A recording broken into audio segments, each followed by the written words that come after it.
On today's episode, we have Denise Thomas with Healthy Moves here in Eugene, a nonprofit that's all about getting elementary students healthy, fit, and moving around. Also, we're going to be taking a look at some events that are coming up later this month, like Business After Hours. Business and baseball, you're going to want to stick around for it. What's up, Eugene? You're listening to the Eugene Morning Hustle podcast, brought to you by the Eugene Area Chamber of Commerce. We're your hosts, Brandon Miller and Ivan Torres, and like us, we know you'd like to know what's going on in your city, socially, economically, civically, and culturally.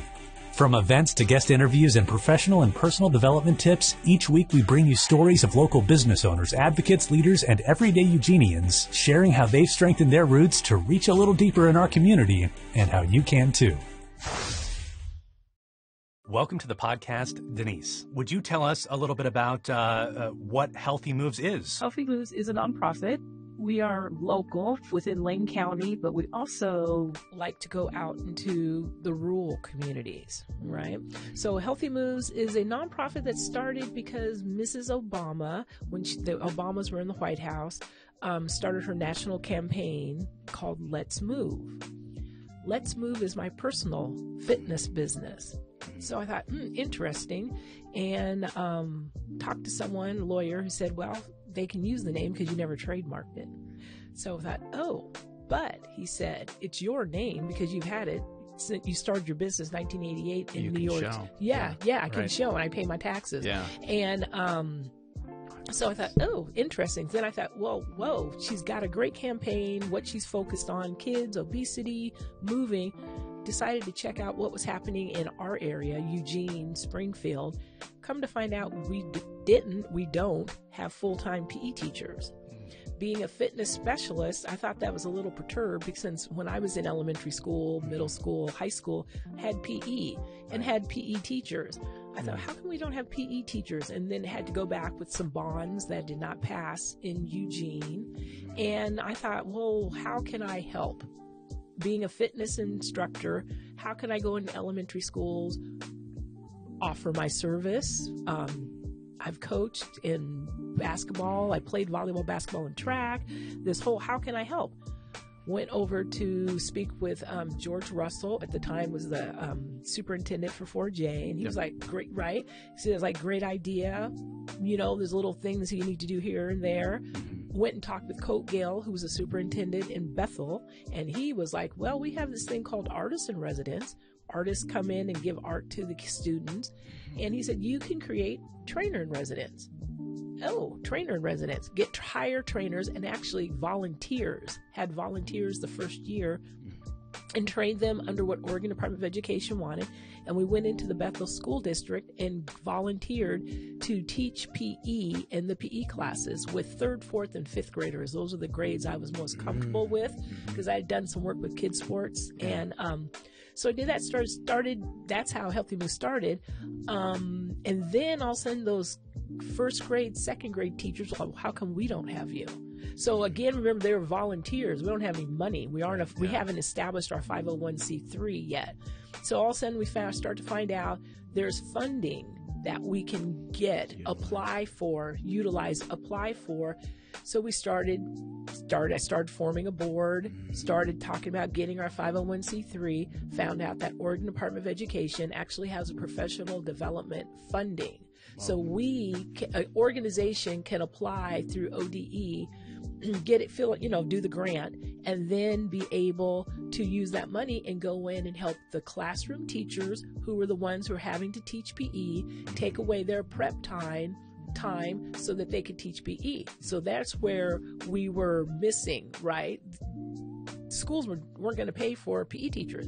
So we got that funding. We got our first funding, got our 501c3, and went into Bethel and started teaching the classroom teacher, give them ideas so they could teach PE, so kids weren't just doing tag and running. That's intentional. Intentional. So was this at a different time than when class was actually taking place, or like you pulled the teachers at a different time, or while the kids were all there? While the kids were all there. Okay. So would come in, the trainer would come in and teach, have a lesson. I created a warm up, and then we had lesson plans. Lesson plans were sent to the teacher ahead of time, so the trainer had to figure out what you were going to teach. the trainer would teach like the first 2-3 weeks, and then the teacher would come back and take those lesson plans and reteach the class. So we were working professionally with the classroom teachers in their PE classes, and then we had access to the kids in their PE classes. So that's how we grew. That's how we started. And then all of a sudden it was like, well, if we get called back to another school, that was called trainer in residence. That's the trainer in residence program. Okay. Yeah. So then we created trainer in residence too. So we were in Bethel and then Springfield. We got a big grant to go into Springfield. We had 8 schools. And then we went out to Lundy, out in Lowell. And then we've done a few schools in 4J. It's a little different system in 4J. But we started in 2011. So all this started in 2011. And we just slowly growed. And we were really cruising 2019 because then we started hiring trainers were getting paid. Okay. Oh, wow. So no more volunteers. No more Wow, that's a game volunteers. changer. Yeah, that Yeah. was a game Yeah. changer. So it got a little tighter, a little more stricter, you know. But the cool thing is what I wanted, did not want to do the Denise Thomas lesson plans. I wanted trainers. I found trainers from different modalities. I didn't want to do, I have lots of ideas, but I wanted variety because I think the kids need variety. Absolutely. So we have dancing, we have sports, we have juggling, we have tumbling, variety, yoga. We have a variety trainers that come with different modalities that can offer the teacher and the kids a variety of activities. So we get back to PE, not tag, not just running. Wow. So that's how we started. So do you alternate your trainers whenever they go, so that way you can hit a little bit of dancing, or does one trainer focus on all of the different pieces? That's a great question. The goal is, so trainer in residence go in and work with a school for like a place for 9 to 11 weeks. If that school wants you back, then I created trainer in residence 2. Gotcha. So a trainer who has a specialty can go in and teach dance to the whole school. Oh, okay. Right, and then you can, for 2 or 3 weeks, then you can rotate another trainer in, someone who teaches yoga. You can go in and rotate. So this kid, and you're someone who's teaching tumbling, you can rotate it so those kids are getting a variety of activities.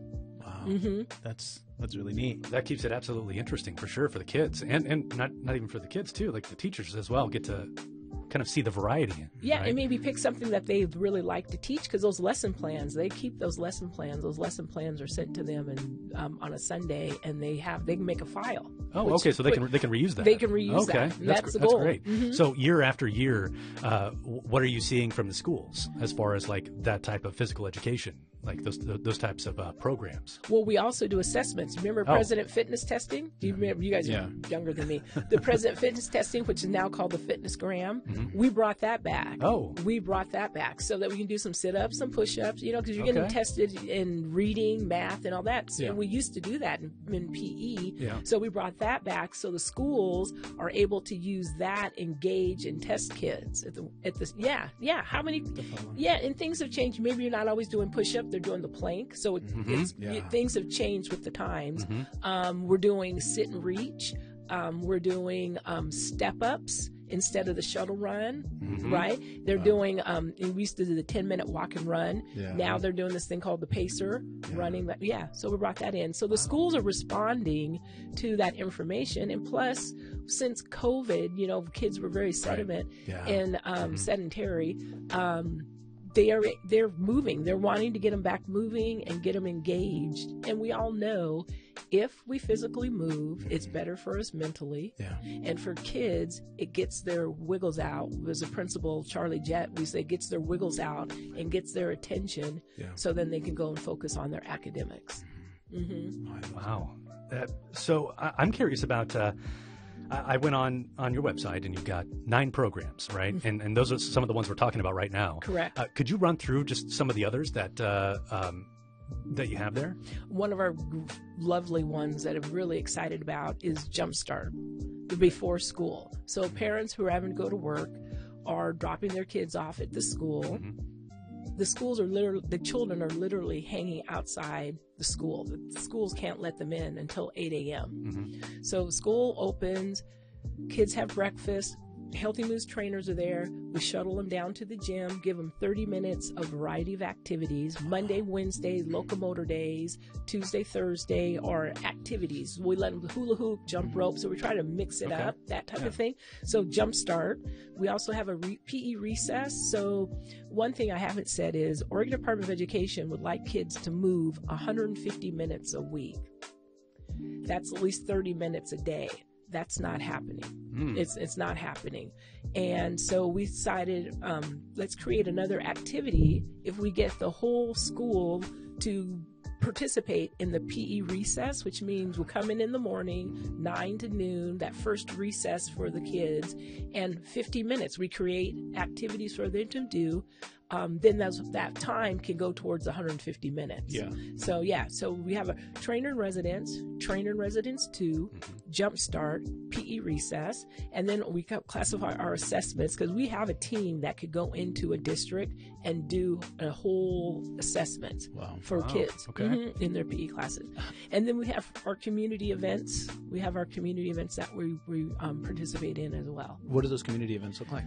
Like we used to have Sunday Streets. Do you remember the Sunday Streets have been closed off part of the we would participate in that. We participate. We're partners with River Road Recreation, so we work with them during the summer and also their carnival event that happens on the last day of school. And we do a sports camp. We're just getting geared up to do our sports camp with River Road. Market Fest, that's down at Fifth Street Public Market, and that type of those community events. So when Eugene residents want to go check that out, what are you doing down at those events? Like getting people engaged? Families. Oh, okay. We for those events, we target families. So we're doing hula hoops, jump rope. All right. We set up cones so kids can do and we participated in the World Championships that were held. We did workshops through them. Okay. And they're really cool. They gave us some leftover equipment. So we've got hurdles, standing broad jump. But I'd love to get parents jump roping and hula hooping. And we have the juggling sticks, and that's a great. Parents want to come down and try to get their kids to do the juggling sticks. So when we do those events, we're pulling in families, not just the kids, but the parents, the grandparents. It's always great. And I love that too, because I feel like when you get like the parents or the grandparents in, playing with the kids like that, it's it sparks laughter and it creates that connection, right? I mean, that sounds like exactly why you're down there, right? So absolutely. Just a quick question. With the Prefontaine meet coming up, are you going to be there at all? Are you going to? I'm not going to be there. So that Prefontaine, because I'm part of the Oregon Track Club. I was on the board of directors a few years ago, and with Healthy Moves, I stepped down. But that's one of my community pieces that I keep in check. So I will not be there for the Prefontaine, but I will be working the NCAAs, and I will be working the Olympic trials, and I'm fortunate to be on the awards crew. So beautiful. I'll be on that. But that Tracktown has created their own track, so they've got their own little piece there. But they know about Healthy Moves, and when there's something that we can partner with, we're there to partner with them. I love that. I love that. So tell us a little bit about you, Denise. Tell us a little about where you came from. Tell us. I got to say that's funny. My family roots are Georgia. My dad was in the military.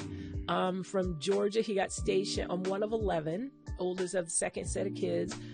From Georgia, he got stationed to England. I was born in England. My younger sister was born in England. And then from there, the end of his military career, he was stationed in Baker, Oregon, which now people call Baker City. And so he retired there, decided to stay there. So all of my siblings, except for 3 older siblings, graduated from Baker High School. I played volleyball, basketball, and track from junior high up into 2 years in college. Okay. And I was had to take a dance class as an elective, and that dance professor thought, you should go into dancing. And I'm thinking, I'm going to be a PE teacher. That's what I was going to college for. Really? Uh-huh. Oh, wow. Yeah, okay. That's what's really, it's kind of funny. Okay. That was going to be a PE teacher. And he said, you should transfer to the University of Oregon and audition for the dance department. I did. but I've never taken ballet. I mean, I could dance, you know, we can do a little dance, right. right? You know what I mean? Yeah. And then, so I was taking jazz from him and tap and modern. So I did transfer, audition, and did not get in the professional dance department. I had to take ballet. So I worked for a year, came back around the next fall, re-auditioned, and got moved into the professional dance department at the University of Oregon. Wow. So completed that, and then my senior year, someone from the Alvin Ailey School of Dance came out to do a workshop up in Portland, and a group of us went up there, took that workshop, and that teacher said, if you really want to dance, you're either going to go to LA or New York. I suggest you come to New York and you train at Alvin Ailey. And I did. So I went out there and trained at Ailey. And then you start to get the bug. You start to get, I started to learn the lay of the land of the city, and found myself uptown at 74th Street, Steps and Broadway, where there was just a slew, to this day, amazing instructors. You have opportunity, depending on the dance teacher you get, could lead you towards video, could lead you towards commercial work. And so I did that whole era. A lot of people, I don't tell a lot of people this, I sang and danced backup for an Atlantic label artist for a year and a half. Yeah, don't tell people I just got to, I sing. We'll bleep this entire section. That I sing. We'll get to the singing segment of the show. Yeah, right. Right. Yeah, and the opportunity to commercials. And there's a whole, you connect with people. So did the dancing and that whole type of thing. And then all of a sudden I was coming out of African dance class one night, and there was this music, and this woman was doing push-ups, sit-ups, jump squats, but the music, and she had this flow in dancing. To this day, my mentor, Diane, I went into that class and never left. Wow. And that's how I found my way into fitness. So, and then started to learn how to teach fitness. And she said, go check it. Got me into a small studio on the Upper East Side. And then the word was that Molly Fox, teacher to this another phenomenal woman, to this day, she's on the Apple iPod teaching yoga and movement. Yeah, Molly, wow. Miss Molly. Yeah, wow. And I went up there, and there she was auditioning, and I got selected, and there we took off. Started a class called Double Funk. We're another gentleman was taking my class, and Molly thought, let's try something new. And two teachers teaching at the same time. So at the time, we were the only ones doing two teachers teaching at the same time, and it was a funk class. And we did everything from Soul Train to kick can lines, and just had a whole little thing going on, and it took off. And so what is double funk? Double funk just means double funk. You got two people. You got double the funk. Yeah. Okay. And we and we'd have people like 80 to 100 people in a class. Wow. Yeah. Double funk. We just called it double funk. Yeah. You got two funk teachers. We called it double the funk. Yeah. Mm-hmm. It's just fun, entertaining, workout. Yes. Like you don't even feel like you're working out. Dance. We're dancing. Yeah. And then, push-ups, sit-ups, squats, lunges, that whole bit. But the whole kick was we're instead of just, lift your knees, we were doing dance moves, because Eric McGill, we both had backgrounds in dance and theater. So we were able to bring that, and it took off. So it sounds like music is a huge influence, right? Mm-hmm. That's a huge influence in what you're doing fitness-wise, right? Yes. At the time when all of that was going on, what were you seeing in the fitness world? As far as what was that messaging out in the fitness world? And you were like, well, that's what's happening here is something special compared to what's happening out here. It's a very good question, because that whole piece moved me along, and I got injured. So it changed my focus. I'm a certified Alexander Technique teacher.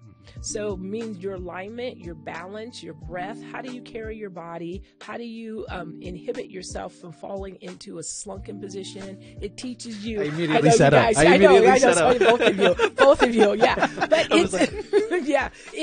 what's really cool is that it teaches you to be aware. That's the whole purpose. And you don't have to, and you can't be. I'm not balanced all the time. Right. But it teaches you to come back into a balanced state. So to answer your question, getting injured was like almost a saving grace, because it showed me we were conditioning people, teaching people, but in one way we were restricting and pulling people down.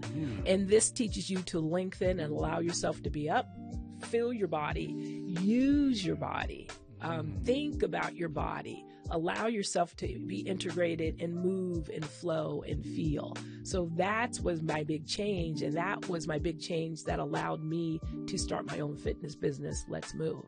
So if I think I answered that question. Blessing in disguise. After an accident. What did you do? I just overworked myself. That whole, because we were back, that was back in the day. More you do, the stronger you get. Right. And then you think you're weak, and then you keep going, and all of a sudden it's like, I can't move. How come I can't move? I'm supposed to be a fitness instructor, and I can't move. Oh, I'm sure that like mentally you're like, what's going on, body? Right? Yeah. It blew my mind. My second lesson of the Alexander technique, that's when the light went on and went like, whoa, this is not good. Yeah. Yep. So change the flow. So while you were discussing this Alexander technique, right? It got me thinking about, do you ever work with like adults in the fitness world as well? I do. Yeah, I still have my fitness business. I actually work with kids all the way up to adults. The class I just came from over at River Road Recreation has 30 people in it from the age of like 63. Actually, I take that back. There's a young man in there, maybe in his late 40s, up to 96 years old. Wow. I also work with the scientists out of Oregon Research Institute. So we, Fusong Lee gets NIH grants.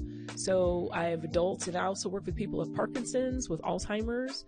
I always say I have a large umbrella that contains health and wellness and movement. Wow. Yeah, I love working with adults. I have my people like, you teach a senior class? I'm like, come to my senior class. Try to keep up with them. We aren't just doing little this. Yeah, these people, they dance. We lift weights. We do bands. So they're terrific. Yeah, getting them. Making them feel confident, right? Correct. Yeah. And longevity. Right. And that's to answer more of your question, to respond more to the question, what do you see? That's when I started. It wasn't short term that we needed to get our strength. We needed to take our time and be balanced because it's about longevity. It's about longevity. Yeah. How does one find these classes that you're putting on? I have a website, and I'm getting ready to update my website. I giggle because it hadn't been updated in a long time. Let's Move website, it is Let's Move with D at letsmovewithd.com. So that's my website. And I had to change it because the whole Let's Move thing. Yeah. And once I went to and I hadn't created a website yet. And even though I had the Let's Move, I had to like add something to it.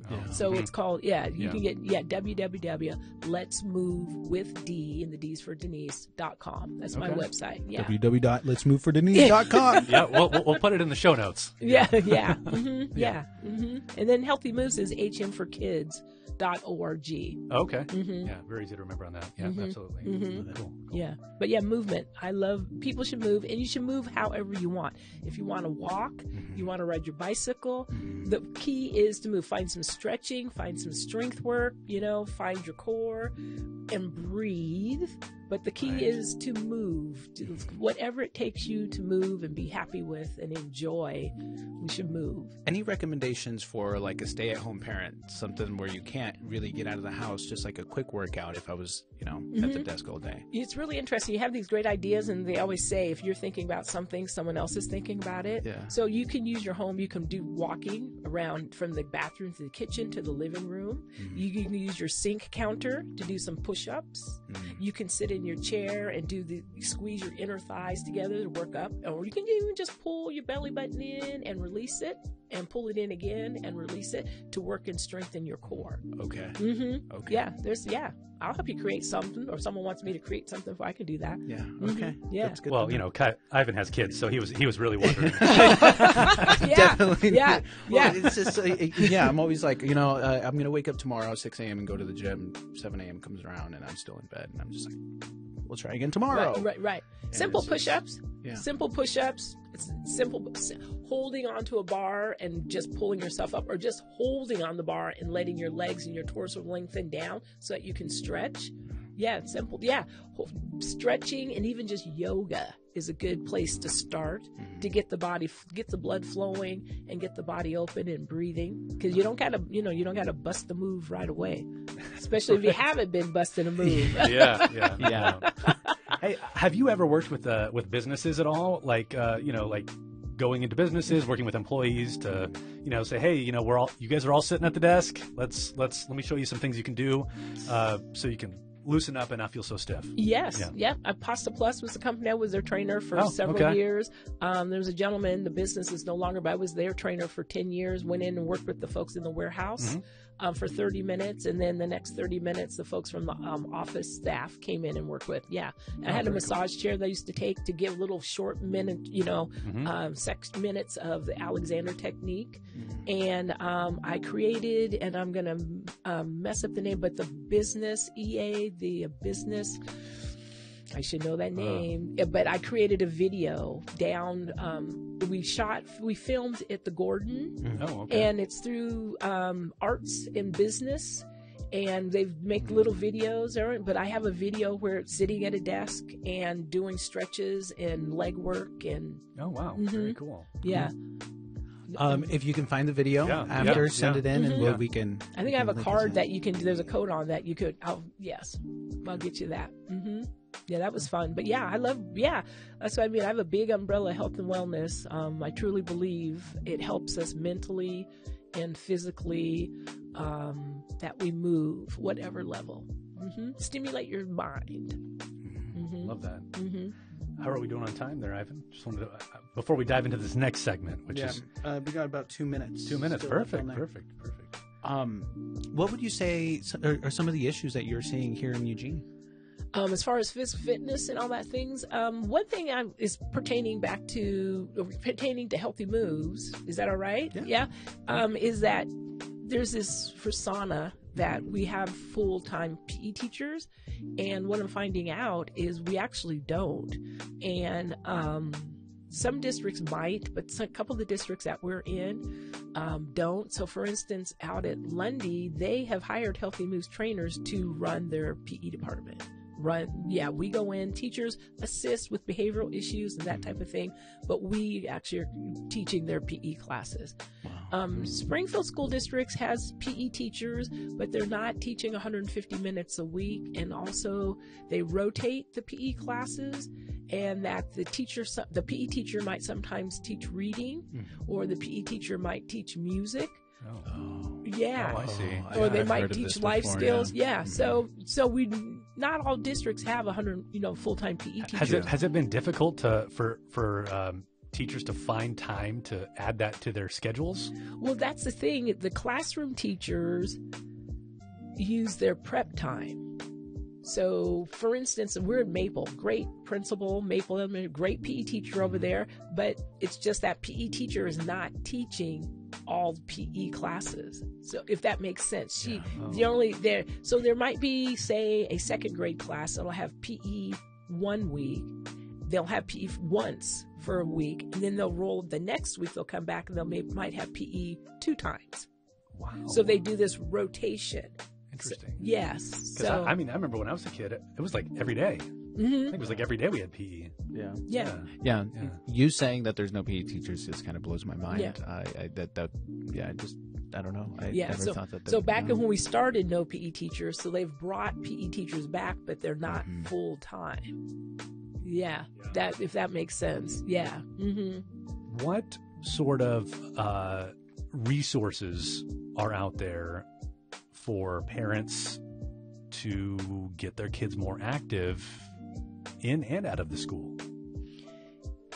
They can volunteer. I think in Healthy Moves, we'll always take volunteers. We've incorporated heart wrist monitors. So that's one thing. And the heart wrist monitors put on, and I have to give a shout out to Slocum Orthopedics and Foundation because they help fund our Jumpstart program. And so these monitors, you put on the kids, they come on the wrist, and they change color. They go from a yellow to a green to a red. So that encourages kids to get vigorous. When if it gets red, they're moving. And when they come, I've had teachers, they're like, oh my God, the kids love the heart wrist monitors.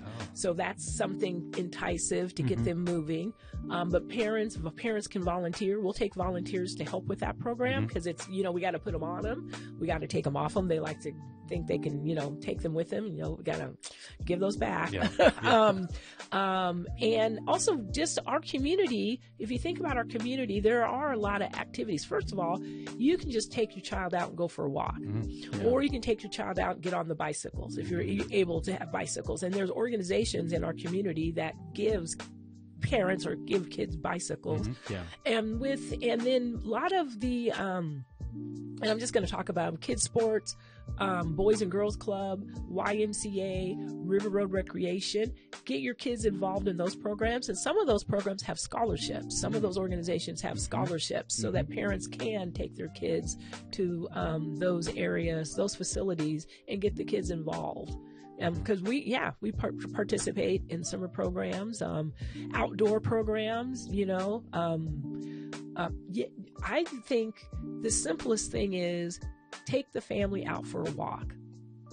Yeah, right. Basic. That's the basic. That's basic. Not only it also creates like this time or this importance to trying to keep healthy, because now it's this whole family activity. Right. It's like eating dinner together. Correct. Oh, very good. Yeah, exactly. Create that bond there, and then depending on the neighborhood you're in, get kids to work together, play together, create that. I'm growing up, I was just talking with someone this morning.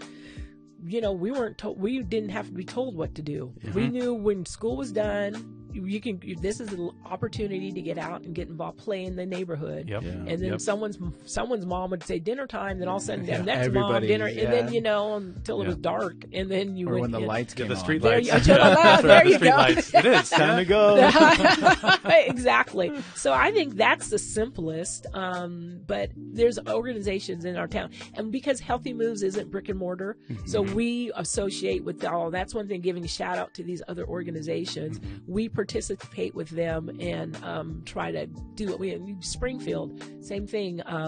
What is it? Springfield Block Party. Okay. My buddy Ben. The yoga program. He's what a great event. We're over there and just jump ropes, hurdles. Just activities to get the family involved. Right. Do you have any advice for parents? Obviously, going out for a walk is a good start. But how does a family start a routine to stick with it? I would say try to do something maybe twice a week, or maybe try to do something on the weekend. Depending on the parent's schedule, work schedule, that would be the challenge. Right. Or you're getting home, parents getting home and it's dark, that type of thing. But then there's home activities, mini trampolines. You have these mini trampolines that have the little bars that you can hold on. Jump ropes. You can make jump ropes out of simple cords that you buy at a hardware store. Hula hoops are another simple one. Chalk to have kids create hopscotch, and we do teach the old hopscotch. And bouncing balls, just learning to dribble, that type of thing. So kind of going back to basics. Really. It sounds like it. Going back to basics. Just to follow up on that, I think that it also kind of has to be easy. I think that putting too much thought into it, because the walk, I think that's a fantastic idea, because it's just get out the door, just grab your jacket and walk out the door. Driving over here today, or driving to River Road, then coming over here, there was a dad with his little daughter, and they were just walking. I know it was just the sun's out, and he just had her walking. Matter of fact, we did that today. So, I was like, I need a little bit of walk before I continue working. It's just good to get outside and smell the fresh air sometimes. And it's just good for our mind. Right? Absolutely. We're going to get our endorphins, and your endorphins will move at whatever level. You don't, like I said earlier, we were joking, bust a move, but you need to flow. Just get yourself moving and breathing. Absolutely. Absolutely. Denise, what is your ultimate goal? Make people move. Get people to understand that moving is good for them. Yeah, the ultimate goal is to get everyone understanding that movement, stretch, eating well, and that doesn't mean, you follow all the rules. There's one day you can have something that, a pastry. There's my secret. But the ultimate goal is to get people to understand that they can move freely, enjoy it, and understanding that it's good for your mind, and it's good for longevity. That has been my goal. I mean, the way I teach, I get excited, especially with the Alexander technique, that someone all of a sudden will go, when the Alexander work is done, clothing on a table, and it feels like a massage, but you're organizing someone's body around their head, neck, and spine. But when I get someone and all of a sudden they go, ooh, my shoulders just relaxed. And they'll go, I'm like, nice. They're listening. Let your mind and your body work together. They're listening. Because we get outside. I have a friend who wrote a book, and the title of the book was, Hello, Your Body's Talking to You. Ooh, that was the title. Ooh. Yeah. So it's to get people to understand, take a moment and listen. Let your mind and your body work together. And then move. Whatever level you need to move, just realize you need to move. It'll help you. It really will help you. Earlier you said something about in Oregon, the new recommended time was like 150 minutes a week. Yes. And just from research before doing this, I read that the actually recommended amount is like 60 minutes a day. Correct. What are your thoughts on that? Oregon being at 150 per week versus an hour a day. Right. So 150 minutes a week for elementary schools. Oh, okay. So it jumps up for middle school and it jumps up for high schools. So, but I truly believe we should move 60 minutes a day. The theory that I know is people will say to me, oh, I went jogging for 30 minutes. And I'm saying, well, no, you didn't, because it took about 5 to 7 minutes for your body to warm up and actually get going before it starts to get into that system of lungs opening, heart pumping. Yeah. So I always tell people, if you can't do an hour, try to do 40 minutes, because then you've really gotten 30 in there. Yeah. So I think, 60 minutes a day is fabulous. And if you can break it up, especially if you're working, like you said, you went out for a walk. You can get out for a 15-minute walk or 20-minute walk in the morning, and then turn around and do another 20 or, in the afternoon. It'd be terrific. Perfect. What sort of events do you have coming up this year that folks can get involved in? We have coming up in May, we're at Planktown. We're going to be at Planktown. And, and then we're going to be, I'm sorry, because I'm like, I want to pull my book out and give you the exact dates. Well, we can include it in the show notes. Yeah, we'll include it. Yeah. So just in May, May we're going to be at Planktown, and it's a percentage. So you just have to come order some food, an all-day event. We'll have a table up for tabling.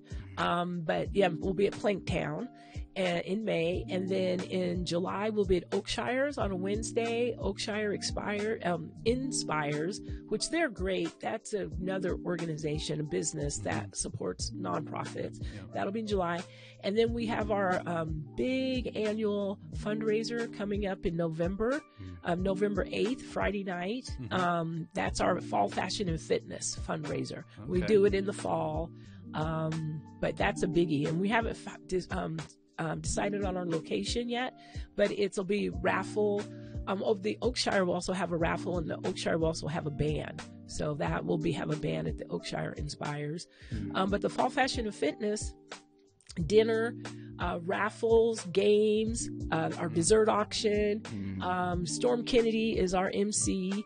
And it's fun. And the kids do a demo. It's called Fall Fashion Fitness, because the kids come up and demo. We do a little fashion show with clothing that the kids wear, and then we have the kids demonstrate our warm up or some kind of activity that we do with the kids in the schools. Awesome. Yeah. So Fall Fashion Fitness. That's November 8th, Friday, November 8th. Love that. Nice. Well, we'll definitely link to some of those events in the show notes so folks can find out how to get involved and come support. Yeah.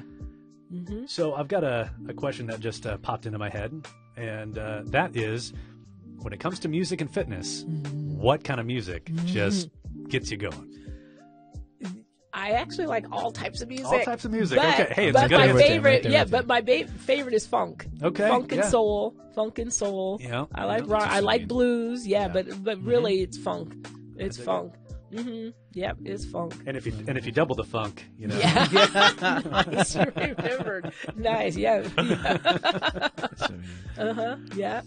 If there was a message you have for Eugene, for teachers, for parents, for kids, what message do you have for them that you want to share? I think after starting Healthy Moves and seeing where we were at and then seeing where we're at now, even coming out of COVID, let's continue to keep the focus on our kids, so that they can be healthy and well.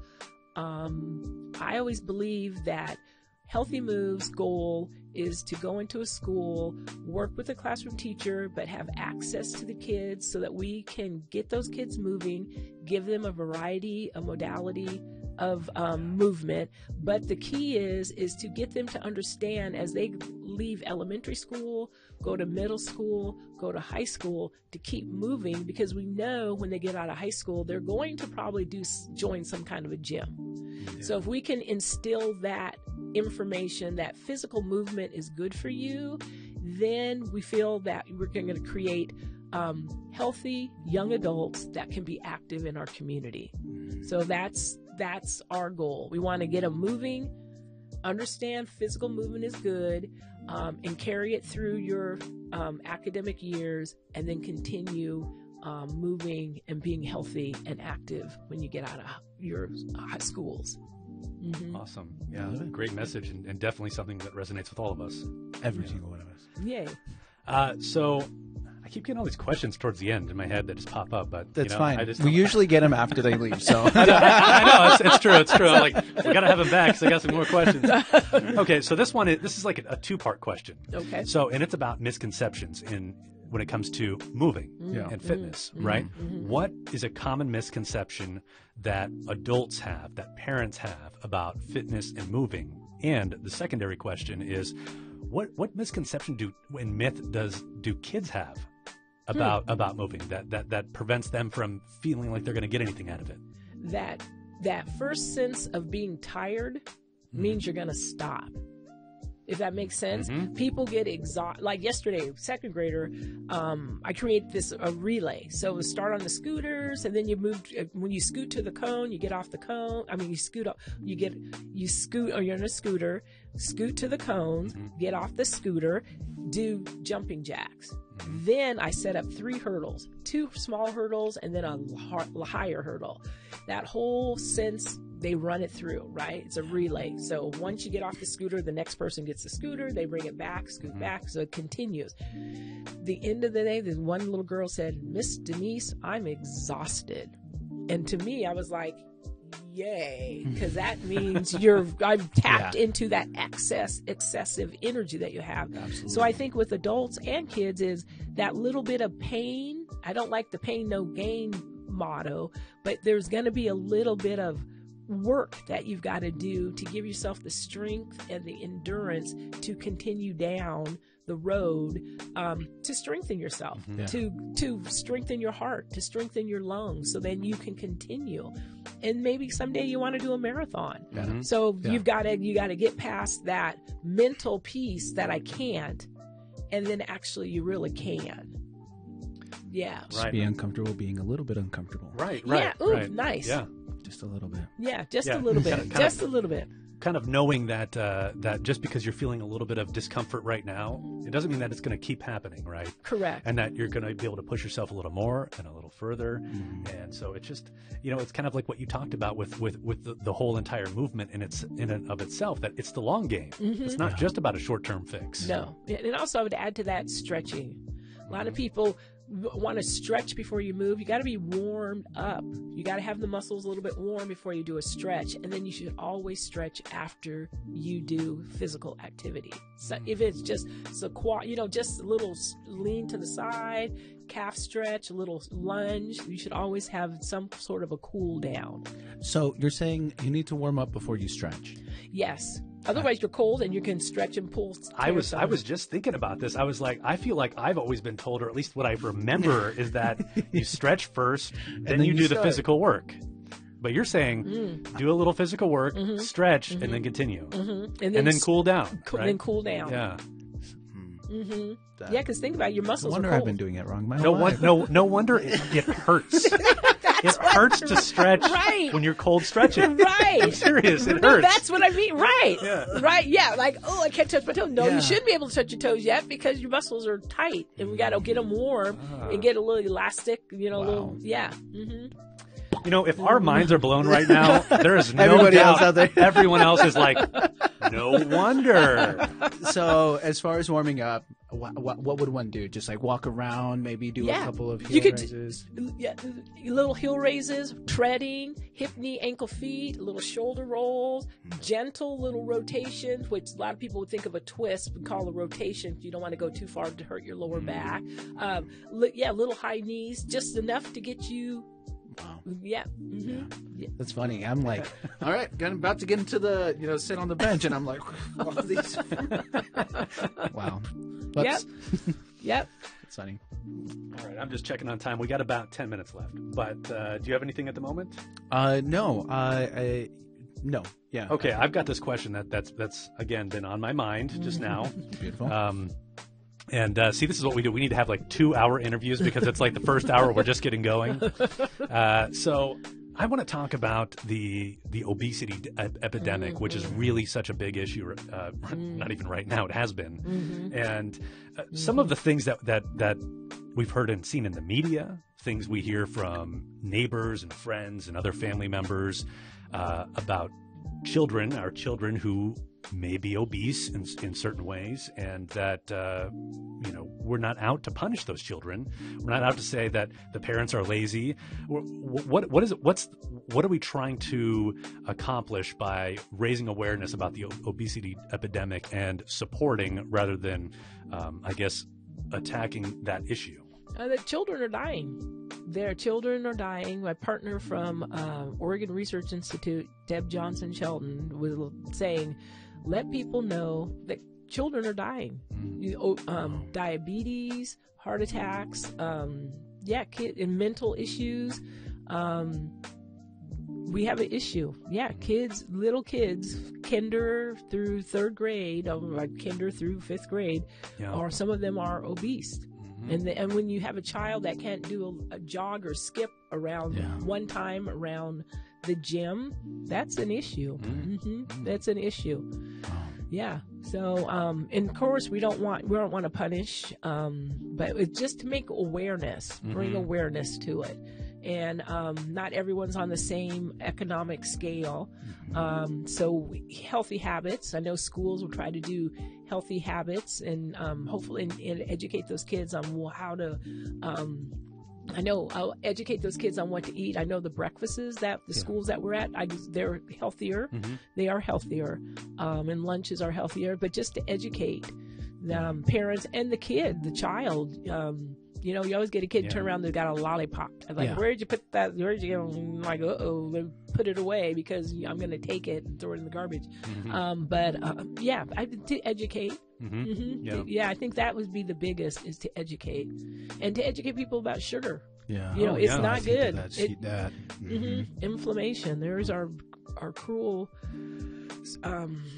inflammation. More sugar is just inflammation. We know now inflammation is really what causes a lot of issues in the body. So tell us a little bit about that for our viewers. What's scary about sugar? Elevate your heart rate. It elevates your blood sugar. It elevates your I'm going to use the word anxiety. So it raises your blood sugar and makes you feel like you're really high. Then all of a sudden it crashes. It brings you down. And sometimes that's what, and for adults in that afternoon pick me up. Yeah. You know, people use sugar or use coffee. Yeah, right. Yeah. There's other fruits and vegetables, or well, I'm starting to notice now because I really watch sugar. You don't want to go grocery shopping with me because I'm looking at packages to see what's there. So there are a lot of products coming out now that don't have sugar in them. And then, of course, you want to, and I'm not a nutritionist. I know stuff, but I'm not a nutritionist. But food buying, you know, combining things. Don't just eat the blueberries. Eat the blueberries with some yogurt or cereal. Right. You know, that type of thing. If you're going to have a chip, maybe get a a dip, some kind of a dip to use that's got protein in it, so that you're combining things. Yeah. Yeah, for your snacks and Okay. Yep. Cool. Awesome. Is there anything that you want to bring up that maybe was on your mind that you thought maybe you would chat about today? You guys are great. You're really great. Great energy and all that. No, seriously, very comfortable. I dressed for the occasion. Yeah, you did. I knew your colors were you were purple, purple. so I dressed for the occasion. Yeah. I didn't get the memo. Yeah. So Purple. messed up. Okay. Yeah. Awesome. Now that, you know, Healthy Moves, again, Healthy Moves' goal is to support classroom teachers, go into elementary schools, get those kids active, partner with other groups in our community with the same mission. And that's the other thing. There's a lot of organizations trying to do the same thing. So we try to partner with the organization. Support Healthy Moves when you see some advertising about our fundraising events. And I would also say be happy, healthy, and kind. Because we've worked with the kindness organization. Be happy, healthy, and kind. So so Love we because we're all on the same goal. Yeah. Right. We're all on the same goal. Yeah. Peace and love. Peace and love. Well, on that note, Denise, thank you so much for being here. You guys. This was awesome. No, thank you for having me. Alrighty, everybody. So we're to that part of the show now where we get to know our guests a little bit better. So Denise, just a couple of questions for you. First off, dang it, I lost it already. So first off, beach or mountains? Beach. Dogs or cats? Dogs. Water or soda? Water. I should have known that. What a question. Water or soda? I did. And we just got done talking about sugar. I should have known that question. Oh, man. Brandon, take over. All right. I got one. This is a little deeper of a question, but do you have a hidden gem in Eugene? A place that you think is so special that somebody that's new to town, you'd be like, you have to check this out. This place is incredible. Ooh. It could be anything. It could be a business. It could be a park. It could be anything. I love restaurants. Oh, okay. All right. But I have too many friends and yummy restaurants that I like. Yeah. Oh, goodness. A gym. Well, a gym of walking along the Willamette River, Skinner's Butte Park. Okay. So that would be a gym. Yeah. And then I'm a big fan of Lion and Owl. I got a whole party downtown, Oregon Wine Lab. Yeah. Oh, boy. Yeah. Yep. Kiva. Oh, yeah. So, okay, out of all of these, which one would be your number one? Like, or which one did you visit last? Kiva. Kiva, yeah. There it is. Shout out to Kiva. Shout out to Kiva. Yeah. Really, I mean, it's such an eclectic place. Oh, my gosh. It's incredible. I feel like it's like embodies Eugene. Oh, their food, Yeah. their little prepared food area. I come walking in like, here comes Denise. Looking for the soup, looking for a salad. Give me some beets. Give me a kale. Yeah. Beautiful. Beautiful. Love it. All right. Love it. Well, Denise, thank you so much for being here with us today. Yeah. It's absolute pleasure. I appreciate the time, and thanks for reaching out to me and letting me talk about Healthy Moves and Let's Move and myself. Thank you very much. Thank you. Thank you. Alrighty, everybody. We're at that time of the episode where we say our goodbyes, but before we let you go, we wanted to let you in on an upcoming event. What do we got, Brandon? Well, we've got Business After Hours. It's an event through the Chamber of Commerce. I believe they do it quarterly, and it's a networking event for business professionals. And what's great about this is this one's going to be at the Eugene Emeralds baseball game, their season opener. And included with their ticket, they'll get access to the VIP lounge, which gives them a great view of the game itself. They also get drinks and food. And it's just a great place to hang out and meet new people as well. So you're saying if they come to the event, they get VIP access to view the game? Absolutely. Wow. How much are the tickets? They are $15 if you're a member, $20 if you're not a member, and I think just an extra $3 at the door for either one of those if Yeah, if you don't buy in advance. Yeah, if you don't Great. buy in advance. Alrighty. Well, we hope to see you all there. It sounds like it's going to be a great time. Thank you for joining us today. Till next time. This episode of the Eugene Morning Hustle podcast was brought to you by the Eugene Area Chamber of Commerce and sponsored by Ivan Torres of Business Block Studios and Brandon Miller Voiceover. Don't forget to subscribe to our channel where you get your podcasts and follow us on Instagram, Facebook, and LinkedIn to stay in the know. If you have any questions, topics, or guests you'd like us to dive into, send us a voice message on the Eugene Chamber Instagram page, and we'll feature you and your question on a future episode. Or shoot us an email at podcast@eugenechamber.com. Till next time, Eugene.